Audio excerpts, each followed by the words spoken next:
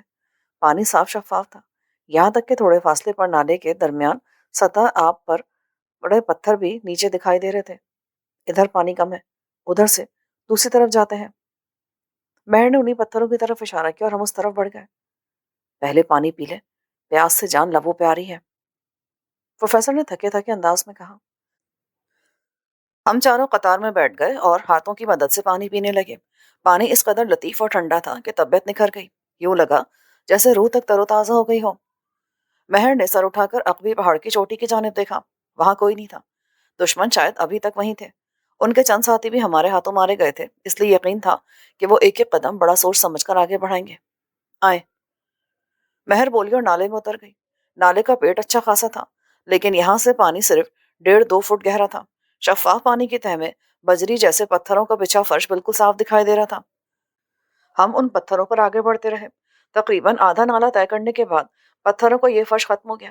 آگے پانی کی گہرائی میں کچھ دکھائی نہیں دے رہا تھا، یقیناً یہاں زیادہ گہرائی تھی۔ مہر چونکہ ہم سے آگے تھی اس لیے پہلے وہی آگے بڑھی۔ پانی اس کی کمر تک آ گیا۔ آ جائیں، پانی بس اتنا ہی گہرا ہے۔ ہم تینوں آگے بڑھے۔ کیا ستم ہے، ایک لاش کی محبت میں ہم کہاں کہاں خوار ہوتے پھر رہے ہیں، عدنان نے کہا بھر کے کہا۔ اس میں لاش کا کوئی قصور نہیں، بعض لوگوں کی قسمت میں خواری لکھی ہوتی ہے۔ میں نے مسکراتے ہوئے چوٹ کی۔ ہاں، یہ بھی آپ نے بالکل ٹھیک کہا ہے۔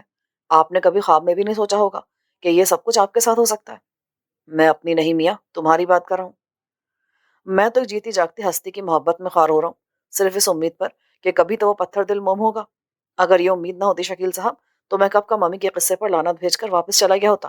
بکواس بند کرو، منہ سے کچھ نکالنے سے پہلے کچھ سوچ لیا کرو۔ پروفیسر اچانک دھاڑے۔ کیوں؟ میں نے سے کیا کہہ دیا؟ کس پر؟ کس کے قصے پر لعنت بھیج رہے ہو؟ کچھ اندازہ ہے تمہیں کیوں عذاب کو آواز دے رہے ہو؟ لو کر لو بات۔ پروفیسر، آپ بھی نہ بس کمال کرتے ہیں۔ بھلا ایک صدیوں پرانی لاش کے متعلق کچھ کہہ دیا تو اس میں عذاب کو دعوت دینے والی کیا بات ہو گئی؟ بس بس، اپنا منہ بند کرو۔ خبردار مریاقس کی لاش کو یا اس کے متعلق کچھ اور کہا تو۔ ارے واہ، آپ تو یوں بگڑنے لگے جیسے مریاقس آپ کی محبوبہ ہو۔ ارے او ملون، میں کہتا ہوں اپنا منہ بند کر لے۔ کیوں اپنی جان کا دشمن ہو رہا ہے؟ کیوں اپنی موت کو پکار رہا ہے؟ عدنان اپنی جگہ حیران تھا، اور میں اور مہر پلٹ کر حیرت و بے یقینی سے پروفیسر کو دیکھنے لگے تھے، اس لیے کہ پروفیسر کا یہ رویہ حیرت اور بے یقینی کا باعث تھا۔ اس سے پہلے کہ عدنان کچھ اور کہتا، میں نے ٹوک دیا، عدنان خاموش ہو جاؤ۔ عدنان کچھ کہتے کہتے رک گیا۔ ہم دوسری جانب پہنچ گئے۔ کنارے پر لگے درخت اور جھاڑیاں بہت گھنی تھی۔ ہم بڑی مشکلوں سے نالے میں سے نکلے اور جھاڑیوں کی دوسری جانب پہنچے۔ سورج غروب ہو چکا تھا مگر ابھی پوری طرح اندھیرا نہیں پھیلا تھا۔ نالے کے دونوں طرف موجود درختوں پر بے شمار پرندے چہچہانے لگے۔ اس کے باوجود پہاڑوں کی ہیبت نہ خاموشی ایک بوجھل احساس سے دو چار کری تھی۔ جھاڑیوں سے نکل کر ابھی ہم نے آس پاس کا جائزہ لینے کے لیے سر اٹھائے تھے کہ مہر کسی چیتے کی طرح ہم پہ جھپٹی اور ہم چاروں ایک دوسرے سے ٹکرا کر نیچے گر پڑے۔ ہوشیار، دشمن سر پہ آن پہنچے۔ میں نے چونک کر دیکھا، وہ خونخوار نظروں سے بلندی کی جانب دیکھ رہی تھی۔ ہم نے بھی اس کی تقلید کی۔ گھنی جھاڑیوں کے درمیان سے پہاڑ کی چوٹی پر کھڑے صرف دو تین مسلح افرادی دکھائی دیے۔ وہ اوپر کھڑے نالے کی طرف ہی دیکھ رہے تھے، مگر ہماری پوزیشن ایسی تھی کہ وہ ہمیں آسانی سے دیکھ نہیں سکتے تھے۔ اب کیا کرنا ہے؟ پروفیسر نے پوچھا۔ احتیاط، اگر ان کی ہم پر نظر پڑ گئی تو یہ جھاڑیاں رائفلوں کی گولیوں کو روک نہیں سکیں گی۔ چند لمحے اوپر سے جائزہ لیتے رہنے کے بعد وہ نیچے اترنے لگے۔ جب وہ متحرک ہوئے تو پتہ چلا کہ ان کی تعداد اچھی خاصی تھی، مگر گھنی جھاڑیوں کی وجہ سے سارے ایک ساتھ دکھائی نہیں دے رہے تھے۔ میرا خیال ہے کہ سڑک اسی طرف ہوگی، آئے چلیں احتیاط کے ساتھ، مہر نے تیزی سے کہا اور جھکے جھکے انداز میں جنوبی سمت کو چل پڑی۔ ہم بھی اس کے پیچھے چل پڑے۔ چند قدم چلنے کے بعد مہر نے اپنی رائفل جھاڑیوں کے درمیان سے نالے میں سرکا دی اور پروفیسر کے ہاتھ سے رائفل لے لی اور پھر دوڑنے کے انداز میں آگے بڑھنے لگی۔ ہم نے بھی اپنی رفتار تیز کر دی۔ قدموں تلے گھاس بچھی ہوئی تھی، کہیں تو ایک سبز چادر کی صورت اور کہیں اچھی خاصی اونچی اونچی۔ ہم جیسے جیسے آگے بڑھ رہے تھے جھاڑیاں مزید گھنی ہوتی جا رہی تھیں۔ بھاگتے بھاگتے اچانک پروفیسر کو ٹھوکر لگی۔ انہوں نے سنبھلنے کی کوشش کی مگر اپنا توازن برقرار نہ رکھ سکے اور گر پڑے۔ ان کے منہ سے ایک دردناک کرا خارج ہوئی۔ وہ اپنا دایاں گھٹنا پکڑ کر گھاس پر لوٹ پوٹ ہو گئے۔ پروفیسر صاحب، میں نے لپک کر ان کو تھاما۔ عدنان اور مہر بھی رک گئے۔ پروفیسر کے چہرے پر شدید تکلیف کے آثار تھے۔ کیا زیادہ لگ گئی ہے؟ مہر نے کہا۔ دکھائیں؟ نہیں نہیں، کوئی بات نہیں۔ ارے دکھائیں تو صحیح۔ میں نے ان کا گھٹنا ننگا کر دیا۔ اچھی خاصی چوٹ آئی تھی، گھٹنے سے کھال اتر گئی تھی اور خون رسنے لگا تھا۔ ارے چھوڑو بس، معمولی سی رگڑ ہے۔ پروفیسر اٹھ کھڑے ہوئے۔ چلو آگے بڑھو، ہمیں جلد از جلد کسی محفوظ پناہ گاہ تک پہنچنا ہے، آگے بڑھو۔ ہم سب دوبارہ چل پڑے مگر اب کہ ہماری رفتار نہ ہونے کے برابر تھی، کیونکہ اندھیرا بھی پھیل گیا تھا اور کچھ دکھائی نہیں دے رہا تھا۔ آخر 3 گھنٹے کے صبر آزما سفر کے بعد ہم سڑک تک پہنچ گئے۔ بے اختیار ہمارے منہ سے مسرت آمیز کلکاریاں خارج ہونے لگیں۔ سڑک پر پہنچ کر ہمیں یوں لگا جیسے ہم دنیا فتح کر آئے ہوں۔ مہر، اب بتاؤ ہمیں کس طرف جانا ہے آگے؟ دائیں طرف۔ میرا خیال ہے کہ ہم رامپور پہنچ گئے ہیں اور اب ہم آبادی سے زیادہ دور نہیں ہیں۔ تو پھر بسم اللہ کر کے قدم آگے بڑھاؤ، آئے۔ کیا ہمیں آبادی کے اندر جانا ہے؟ عدنان کے لہجے میں اندیشے تھے۔ جانا تو آبادی میں ہی ہے مگر آبادی کے وسط میں نہیں۔ آبادی کے شروع میں قدیم حویلی آتی ہے، وہاں صرف ایک چھوٹی سی فیملی رہتی ہے، میاں بیوی اور 3 چھوٹے چھوٹے بچے۔ حویلی کا ایک حصہ ان کے استعمال میں ہے، باقی کی حویلی ویران ہے، اور وہی حویلی ہماری منزل ہے، مرکز ہے ہمارا۔ وہ میاں بیوی، ان کا کیا کردار ہے؟ کیا انہیں ہماری آمد کے متعلق علم ہے؟ ہاں، وہ انکل کے معتقد ہیں، اور وہ عورت ہماری ایجنٹ بھی ہے جو ان دنوں راج محل میں اپنے فرائض انجام دے رہی ہے۔ تقریباً آدھا فرلانگ کا فاصلہ طے کرنے کے بعد سڑک ایک پہاڑ کے گرد گھومتی ہوئی بائیں ہاتھ کو رخ بدلتی تھی۔ ہم اس پہاڑ کے گرد گھوم کر جیسے ہی دوسری طرف پلٹے، مارے خوشی کے اچھل پڑے۔ تقریباً 2 فرلانگ کے فاصلے پر کسی آبادی کی روشنیاں دکھائی دے رہی تھی۔ دیکھا، میرا اندازہ درست نکلا. یہ رامپور کی روشنی ہے. ہم رامپور پہنچ چکے ہیں. جلدی آؤ، میں نے کہا اور ہماری رفتار تیز ہو گئی. جیسے جیسے ہم آگے بڑھ رہے تھے روشنیوں کا دائرہ وسیع ہوتا جا رہا تھا. کچھ دیر بعد ہم آبادی تک پہنچ گئے. کچھ افراد بھی نظر آ رہے تھے. کسی کی نظروں میں آنا مناسب نہیں ہوگا، اس لیے ہم دوسرے رخ سے چلتے ہیں. میرے پیچھے پیچھے آئیں. مہر نے کہا اور رخ بدل دیا. وہ ہمیں مکانوں کی عقبی سمت لے گئی. یہاں سے کچھ فاصلے پر ایک پہاڑ تھا اور آگے مکانوں کا سلسلہ پھیلا تھا. 3 مکان چھوڑنے کے بعد مہر ایک جگہ رک گئی. اس جگہ ویسے بھی اندھیرا تھا جو ہمارے حق میں بہتر تھا. یہی حویلی ہے، ہمیں دیوار پھاندنا ہوگی. No problem. مہر نے آگے بڑھ کر ایک چھوٹا سا جمپ لیا اور دیوار کا کنارہ تھام لیا. دوسرے لمحے وہ دیوار کے اوپر موجود تھی. آ جائیں. ہم لوگ بھی آگے بڑھے. پہلے عدنان اوپر چڑھا، پھر میں، اور آخر میں ہم نے پروفیسر کو ہاتھ پکڑ کر اوپر آنے میں مدد دی. اندر اطراف کا جائزہ لیا تو کوئی ہمیں دیکھ نہیں رہا، مگر دور دور تک کوئی زیرو نہ تھا، بس خاموشی اور سناٹا تھا. حویلی بھی اندھیرے میں ڈوبی ہوئی تھی. دور ایک کونے میں کچھ روشنی تھی، ایک نیچے والے کمرے میں، ایک اوپر والے کمرے میں. باقی ساری حویلی مکمل اندھیرے کی لپیٹ میں تھی. دیوار سے چند قدم کے فاصلے پر ایک کھٹارا سی ویگن کھڑی تھی، مگر یہ وہ ویگن نہیں تھی جس میں شیلندر وغیرہ ادھر آئے تھے. ہم چاروں اطمینان سے دوسری جانب کود گئے. خدا کا شکر ہے ہم اپنی منزل تک پہنچ گئے، ورنہ مجھے تو امید نہیں تھی کہ ہم زندگی بھی بچا سکیں گے. مہر نے سکھ کا سانس لیا. شکر بعد میں ادا کیجیے گا، پہلے یہ دیکھیں کہ وہ سامنے کون جناب کھڑے ہیں. عدنان کی بات پر ہم نے چونک کر سامنے کی طرف دیکھا. وہاں واقعی کوئی موجود تھا اور برآمدے کے ستون سے ٹیک لگائے کھڑا تھا. ساتھ والے کمرے کی کھڑکی سے آنے والی مدھم روشنی میں بس اس کا حوالہ صحیح دکھائی دے رہا تھا. ذرا ایک ہمارے قدم ٹھٹکے تو وہ بول پڑا. کوئی بات نہیں، یہاں تک پہنچ آئے ہو تو آگے بھی آ جاؤ، اب دوستوں کے قریب ہو. آواز 100% شیلندر کی تھی. ہمارے سینوں میں رک جانے والی سانس اطمینان سے خارج ہو گئی. مہر دوڑ کر شیلندر سے لپٹ گئی. I am proud of you my daughter. مجھے یقین تھا تم ہر طوفان کا رخ پھیر کر یہاں تک آن پہنچو گی. آپ لوگ ٹھیک ٹھاک تو ہے نا؟ الحمدللہ بالکل پرفیکٹ. ہاں البتہ اگر مہر ہمارے ساتھ نہ ہوتی تو شاید ہم پھر کبھی نہ مل پاتے. آئیے باقی باتیں اوپر بیٹھ کے کریں گے. شیلندر پلٹا. برآمدے کے کونے میں سے ہی سیڑھیاں اوپر جاتی تھی. شیلندر ان کی طرف بڑھا تو ساتھ والے کمرے میں جس کی لائٹ جل رہی تھی ایک دیہاتی ادھیڑ عمر شخص نکل آیا. صاحب جی، باقی لوگ بھی آ گئے ہیں؟ ہاں خیرو، اب کھانا لگا دو، بھوک بہت شدید ہو گئی ہے. جی صاحب ابھی لگاتا ہوں. وہ واپس کمرے میں چلا گیا اور ہم لوگ سیڑھیاں چڑھ کر اوپر آ گئے. اور جب کمرے میں پہنچے تو عقیل اور عارف ہم لوگوں پر نظر پڑتے ہی جھٹکے سے کھڑے ہو گئے. شکیل صاحب خیریت تو ہے؟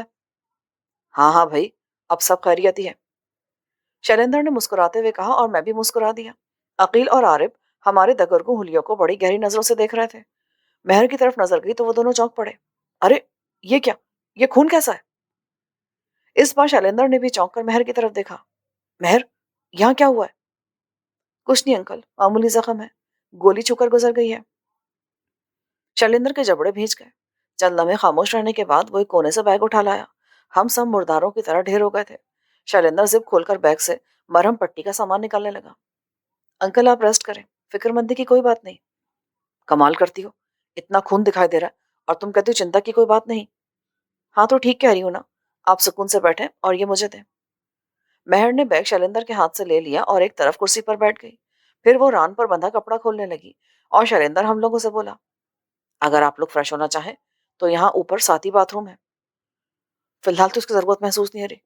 پیٹ میں چوہے کبڈی کا میچ کھیل رہے ہیں، ان کو کچھ ملے گا تو طبیعت خود بخود فریش ہو جائے گی. عدنان نے پیٹ پر ہاتھ پھیرا. کم از کم کوئی شرٹ، کوئی قمیض ہی پہن لو. عقیل نے کہا. نہ ڈاکٹر صاحب، فاقے کے باعث بہت نقاہت محسوس ہو رہی ہے، میں فالتو بوجھ بالکل برداشت نہیں کر سکتا. میں نے مہر کی طرف دیکھا. وہ کاٹن اور اسپرٹ کی مدد سے اپنی ران کا زخم صاف کری تھی. زخم صاف کرنے کے بعد وہ پاؤڈر اور کریم زخم پہ ملنے لگی. اس کے ہاتھ کسی ماہر ڈاکٹر کی طرح چل رہے تھے. پھر جب وہ مکمل بینڈیج کر چکی تو شیلندر بولا. ہاں اب پوری تفصیل بتاؤ کہ ہوا کیا تھا اور تم لوگ یہاں تک کیسے پہنچے. میں نے کچھ آدمی بھیجے تھے جنہوں نے بتایا کہ ایک جگہ تم لوگوں کی گاڑی تباہ حالت میں دیکھی گئی ہے، مگر باوجود کوشش کے وہ ابھی تک تم لوگوں کا کوئی سراغ نہیں لگا سکے تھے کہاں تم لوگ؟ شیلندر کی بات کے جواب میں مہر نے شروع سے لے کر آخر تک تمام رام کہانی کہہ سنائی. وہ اپنی بات مکمل کر کے خاموش ہوئی تھی کہ خیرو کھانے کے برتن اٹھا کے لے آیا. وہ برتن درمیان کی میز پہ رکھنے لگا. مہر اٹھ کھڑی ہوئی. میں چینج کرنا چاہتی ہوں. خیرو. جی صاحب جی. مہر کو رانی کا کوئی سوٹ دے دو. جی اچھا. آئے جی، میں آپ کو باتھ روم بھی دکھا دیتا ہوں۔ بیٹا کھانا تو کھا لیتی۔ انکل مجھے کوفت ہو رہی ہے، میں بس 5 منٹ میں آتی ہوں۔ وہ کمرے سے نکل گئی۔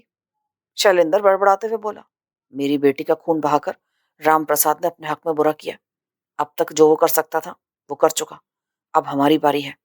ہم اب وار کریں گے نا، اس کا وار تو ہم سہ گئے، پر وہ ہمارا وار برداشت نہیں کر پائے گا، بڑا کاری وار ہوگا۔ کیا سوچا آپ نے؟ اب آگے کیا کرنا ہے؟ میں نے پوچھا۔ رانی راج محل میں ہے، خیرو بتا رہا تھا کہ کبھی وہ 4 دن بعد آتی ہے، کبھی 6 دن بعد، اور کبھی 10 دن نہیں آتی۔ اگر وہ آ جاتی تو زیادہ بہتر ہوتا، ہمیں تازہ ترین صورتحال کے متعلق پتہ چل جاتا۔ بہرحال اس کا انتظار بھی نہیں کیا جا سکتا، کیونکہ اس کا کچھ پتہ نہیں کہ وہ کب آئے کب نہ آئے، اس لیے میں نے تو چال چل دی ہے۔ ہمارا سوار میدان میں نکل گیا ہے، اب دیکھیں کیا نتیجہ نکلتا ہے۔ مہر واپس آئی تو ہلکے آسمانی رنگ کے شلوار قمیص میں تھی، اور بھی زیادہ حسین دکھائی دے رہی تھی۔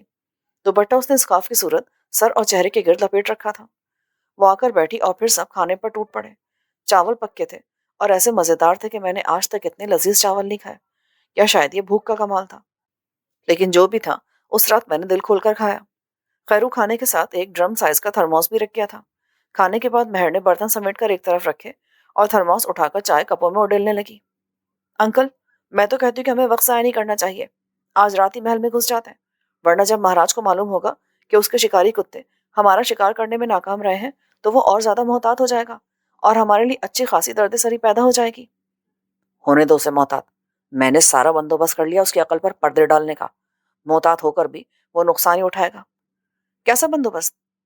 اس بات کو فی الحال رہنے دو، میں سمے سے پہلے کچھ نہیں بتانا چاہتا۔ شیلیندر صاحب، آپ کا اطمینان دیکھ کر اندازہ ہوتا ہے کہ آپ کو بہترین لاہ عمل ترتیب دے چکے ہیں، لیکن اس کے متعلق ہمیں بھی تو کچھ علم ہونا چاہیے کہ آپ نے سوچا کیا ہے، کیا کیا ہے، اور کیا کرنا چاہتے ہیں۔ میں نے کہا، بات درست ہے شیلیندر، تم اتنا سسپینس کریٹ کر رہے ہو، آخر بتا کیوں نہیں دیتے؟ عقیل نے کہا، بھائی پہلے تو آپ لوگ یہ بتائیں کہ آپ لوگوں کو مجھ پر وشواس ہے یا نہیں؟ وشواس نہ ہوتا تو تم سے مدد کی درخواست ہی کیوں کرتے؟ دوسرا، تم لوگوں کو ممی چاہیے، ظاہری سی بات ہے، اور ہم یہاں آئے کس لیے ہیں؟ تو بس خاموشی سے دیکھتے جائیں کہ کیا ہوتا ہے۔ 2 دن کے اندر اندر ممی آپ لوگوں کی تحویل میں ہوگی، مگر جو طریقہ کار آپ نے اختیار کیا ہے اس میں رسک بہت زیادہ ہے۔ پروفیسر نے کہا تو شیلیندر نے چونک کر ان کی طرف دیکھا۔ کیا مطلب؟ مطلب صاف ہے، ہم لوگ محل تک پہنچنے سے پہلے اوپر بھی پہنچ سکتے ہیں، کہیں ایسا نہ ہو کہ وہ لوگ ہمارے بجائے ہماری لاشیں مہاراج کے چرنوں میں جا ڈالیں۔ شیلیندر کی آنکھیں پھٹی کی پھٹی رہ گئی۔ آپ کو کیا خبر کہ میں نے کیا سوچا ہوا ہے؟ شیلیندر میاں، تم نے صرف سوچا ہی نہیں، اپنی سوچ پر عمل بھی کر ڈالا ہے۔ کھیل یہاں بھی جاری ہے، اور تمہارا سوار تو اب تک منزل پر پہنچ بھی چکا ہوگا، ہے نا؟ پر آپ کو کیسے پتا چلا؟ شیلیندر صاحب، پروفیسر بڑے کمال کی چیز ہیں، ان کی حسیات حیرت انگیز حد تک تیز ہیں، اسی باعث انہیں اکثر اوقات ایسے دورے پڑتے ہیں جن کے دوران ان پہ الہام ہوتے ہیں۔ عارف نے ہنستے ہوئے کہا، پروفیسر، کیا آپ کو اندیشہ محسوس کر رہے ہیں؟ میں نے سنجیدگی سے کہا، نہیں، ایسی تو کوئی بات نہیں۔ شیلیندر کا منصوبہ تو اچھا ہے، لیکن اس میں 80% خطرہ ہے، ہم لوگ ناقابل تلافی نقصان بھی اٹھا سکتے ہیں۔ آپ ٹھیک کہہ رہے ہیں پروفیسر، آپ کی بات بھی درست ہے، بظاہر میرا یہ طریقہ کار موت کے مترادف ہے، مگر میں نے بہت سوچ بچار کے بعد یہ فیصلہ کیا ہے، اور میں پوری طرح مطمئن ہوں۔ تو بس پھر یہ قصہ ختم کریں، آپ مطمئن ہیں تو ہم بھی مطمئن ہیں۔ عدنان نے کہا، ویسے اب تک میں سینکڑوں کیس حل کر چکا ہوں، مگر یہ کیس میری زندگی کا انوکھا کیس ہوگا کہ ایک صدیوں پرانی لاش کے لیے اتنا کھٹراک پھیل رہا ہے۔ شیلیندر میاں، احتیاط برتو، مریاقس کو لاش کہہ کر اس کی بے حرمتی نہ کرو۔ پروفیسر کی بات پر شیلیندر ایک بار پھر حیران رہ گیا۔ کیا مطلب؟ آپ کہنا کیا چاہتے ہیں؟ کمال کرتے ہیں آپ بھی پروفیسر، بھلا ایک لاش کو لاش نہ کہا جائے تو اور اسے کیا کہیں؟ عدنان نے ناگواری سے کہا تو پروفیسر بھڑک اٹھے، تم تو اپنی چونچ بالکل ہی بند رکھو احمق انسان، کم عقل، بنیاد پرست۔ کیوں؟ اس میں کم عقلی یا بنیاد پرستی کی کیا بات ہوئی؟ کیا یہ حقیقت نہیں ہے کہ وہ ہزاروں سال پہلے مر گئی تھی؟ ارے اسے سمجھاؤ، تم لوگ سمجھاؤ اسے، یہ جاہل اپنے ساتھ ساتھ ہمیں بھی کسی عذاب میں مبتلا کرا دے گا۔ عدنان، خاموش ہو جاؤ، میں نے کہا تو وہ منہ بنا کر رہ گیا۔ مہر اس کی طرف دیکھ کر مسکرا رہی تھی۔ میں نے محسوس کیا کہ بیٹھے بیٹھے حرام مغز سلگنے لگا ہے اور آنکھوں کے آگے دھند سی پھیلنے لگی ہے۔ اسی وقت مہر کی آواز میرے گنبد سر میں گونجی، انکل، میں کچھ نقاہت محسوس کری ہوں، سر چکرا رہا ہے میرا۔ اس کے جواب میں بھی کوئی کچھ بولا تھا، مگر میرا شعور الفاظ اور لہجے کی تمیز کھو بیٹھا، سو میں نہ سمجھ سکا کہ وہ بولنے والا کون ہے۔ اس کے بعد میں حواس کھو بیٹھا، حواس کی آخری ہچکیوں تک میں یہ نہیں سمجھ پایا تھا کہ میرے ساتھ ہوا کیا ہے۔ Who attacked them? What will happen to them next?